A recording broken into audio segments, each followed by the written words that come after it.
Hello guys, welcome to my new video. It's happening. Dragonflight pre-purchase is here, the release date is here, and in this video I bought the Epic Edition. Here you can see it, and we'll talk about the items that you get, the differences between the Heroic Edition, and you can decide for yourself whether it's worth the money or not. Again, I bought it just to showcase it in the video, but that's at the end.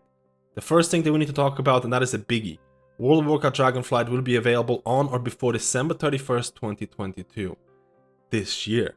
We're getting the next expansion Dragonflight this year, and if you've been following the development cycle, the scheduling of World of Warcraft, generally speaking, this is very early when you compare it to other expansions.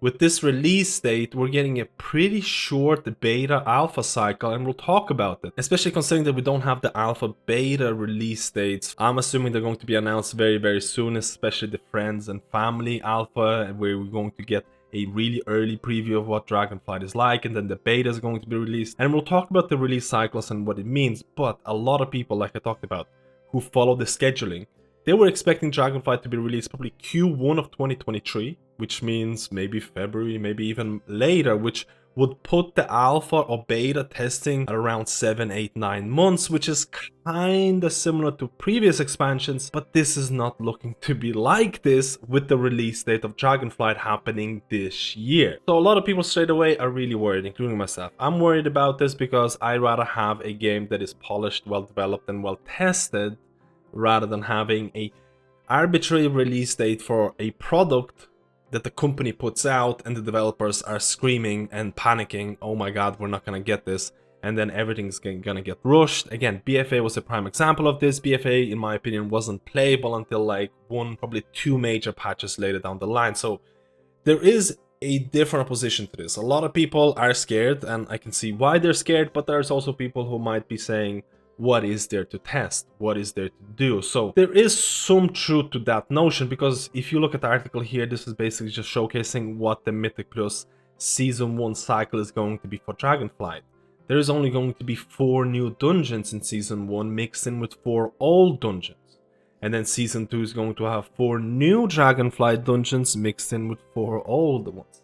So technically they only have to have 4 new dungeons available for Dragonflight, which might have been their plan all along. Maybe it's going to help their development. Maybe they don't have the 4 other dungeons done, so it does give them additional time in order to release the product earlier. On top of that, you do have the new class, Evoker, which honestly feels really cool because it's going to be partly healer also, so I'm really excited about that.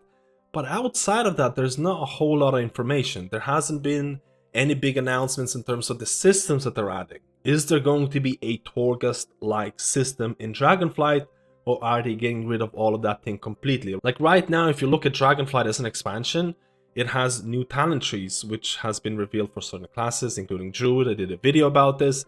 You do have a new class, which again, very few glimpses have been available of the new class. And then you have these little, like, you know, flying, dragon flying things, and there's not a whole lot of other features or systems that have been announced. That does not mean that the expansion is not going to have those systems, but it's looking to be a little bit of a bare bone expansion at this point. So there are a lot of people who are questioning whether there's a lot of things to develop, or maybe they're going to have an expansion with less features. I'm not saying this is going to happen, but I am little bit scared about the fact that they're rushing out the expansion at this point, because I do think that there is still a lot of things to do, even if it's just going to include talent rework. That's going to add a huge amount of balancing issues, and a new class can be really tricky to develop in such a way that it can fit into other classes, it can balance out other classes, and balance out, for example, the healer meta and things like that. There's also an interesting comment here made by a Redditor on competitive WoW. I read that quite a bit, and honestly I wanted to highlight this because it showcases you a good kind of plan of what Blizzard has announced so far. Blizzard has said, and this is to do with Season 3, Season 4, Mythic Plus and all of those things, the new raids. Well, the new raids coming out in Shadowlands, they're not new, they're kind of, you know, reworked, and they're just doing a cycling. Season 4 will be shorter than any other season. That's what Blizzard developers said. And I agree, likely around 4 months. I think this is probably looking to be like a 4-month Season 4 kind of development or a release cycle. Season 4 will be out this summer. They kind of mentioned it's going to be out later this summer. so that can be open to interpretation. A lot of people were talking about it being mid-September. Honestly, it can be August, maybe even really late July, which again, that's kind of copium, but we are happy with Dragonflight development. This is what the developers also mentioned, that there is, again, this is going to be hopium right now, but there is a chance that Blizzard did cut down Shadowlands development and focus on Dragonflight instead much earlier, because, you know, the whole Preorder disaster, there was a lot of issues with Blizzard in terms of how people perceived Blizzard, and Shadowlands expansion. Again, there is a lot of theories about Sepulchre being, Anduin being the last boss, and the last 3 bosses should have been another raid tier, but they got mixed into one. That's a lot of kind of like, you know, conspiracy theories going around. So there is a chance that way ahead of the development cycle for Dragonflight, and this is going to be way different than before, big hopium, there is still a chance that Blizzard just put out an arbitrary release date and developers just have to panic and scramble to get it done. And again, I agree with this person. If we have Season 4 starting at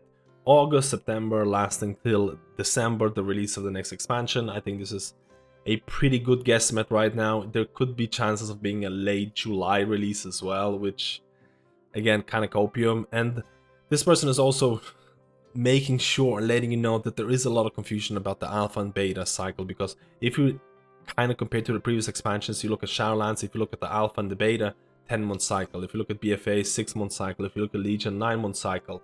So testing usually, it's quite long for the end of the expansion, kind of the alpha testing and beta testing, and it makes sense because there's a lot of things to really fix, because you're getting new talent systems in Dragonflight, and new talent systems can be really awkward to balance. You're getting a new class. Again, I talked about the start of the video in terms of there isn't a lot of big features being added or mentioned yet, so we'll have to see how bare bones of an expansion is going to be. Regardless of that 6-month cycle for BFA, look at BFA. Look how BFA worked out. It is arguably one of the worst expansion releases that I've seen, because BFA was not playable until like 2 large patches down the line. That's my honest opinion. I think BFA was released or rushed, and it made the expansion feel really, really bad. I think Shadowlands had a lot of promise, and it just failed because Blizzard wasn't listening to people. Again, 6-month cycle for end of expansion testing is really, really short, and it makes me very, very scared. I hope that I'm being negative for no reason, because I hope they are right. Maybe they are very happy with Dragonflight development. Dragonflight is very far along the development cycle because they developed it earlier than before in terms of the other expansions, and I'm worrying about nothing, because I really would rather wait a few more months and get a complete expansion rather than get something that is unfinished and it's going to create a negative connotations around the expansion that is going to be very hard to get rid of, even with better patches that are going to be released down the line. We've seen this before with previous expansions. So let's go and see what are the benefits of getting the different versions and the different pets and the different transmogs with the new Dragonflight's pre-order. So let's look at some of the transmogs and things that you get with the pre-order. Again, I bought the epic version, which includes everything. So let's look at some of the items you get. First of all, you're going to get a mount, and that is Tangled Dreamweaver. The mount itself, honestly, it's okay. It's not the best or the worst looking dragon. I think it is a decent mount. I don't think I actually would use it right now. I think the special effect of it is really cool. I think that is pretty nice, and I think it looks really cool. You can show it off in Erebus with a bunch of other people who also have this. So that you get the mount with a lot of the different versions, and for specific epic edition versions, you're getting things like Hearthstone skins, you're getting things like transmogs, and we'll talk about that right now. So if you look at the Hearthstone skin, first of all, I want to showcase the Hearthstone skin that you got from, and again, you can see here, Time Walker's Hearthstone. This is the one that you get for Dragonflight, and I actually think it's really super average. I don't think it's all that great at all. And again, just kind of like light coming through. I don't think it's amazing. When you compare it to something like Shadowlands Hearthstone skin, I think that one was actually a lot better. So if you do like these kind of Hearthstone reskins, I don't know if the epic version one is all that amazing. Now, outside of that, you also get 2 transmogs. This is one of the diadem. This is one of the helm transforms. You can see it here. I can apply it. It doesn't really fit my current transmog right now, but that's fine. You might like it, you might hate it. I don't think it's overly the best, but it's not the worst. And then I mentioned the shoulder transmog, but it's not actually. It's actually a cloak. It's going to give you wings, and it's going to give you different colors on those wings as well. I'm actually a little bit disappointed with how they look, because at the moment I have Kyrian wings, and I think they look a lot better, at least with this transmog. But you can definitely You can definitely make a transmog around these. Again, you can kind of see it looks ridiculous with the current transmog that I have, but I think they could have been a little bit better in terms of how much, or at least what you're getting in terms of the next expansion, but I don't think it's the worst thing. I think you could make a decent transmog out of it, and then if you're a big fan of pets, there is a decent amount of pets that you got. You got Drak here, I can see it here. Again, this pet is really quite big. It's actually almost the size of a dwarf. I'm sure it's going to be the same size as a gnome unless it scales with your height. So this is something that you get with a lot of the additions as well. And then you get another pet. Let me see if I can spell it right. This pet is actually pretty awesome because it's basically a murky. I think it actually looks pretty nice. If you're into pets, I think these could be a pretty cool addition. Again, these pets are not limited to the epic version. The epic version is mainly to do with a 30 game time, and it's also to do with the fact that you're getting 2 transmogs, you're getting a hearthstone skin or a hearthstone reskin, and that is the big part of the epic version. I don't think the epic version is worth it outside of the fact that you get the 30-day game time. If you look at different overview of the different editions, again, I bought the epic version just for the video, you're getting 30 days of game time, which makes it somewhat worth value if you want that, if you really want the transmogs. I don't think the Hearthstone effect, I don't think the 2 little transmog pieces are worth. I don't think they look all that amazing, but I do think the best value for money is going to be the Heroic Edition, because the Heroic Edition has a character boost for level 60. The character boost in the game store itself is 60 euro.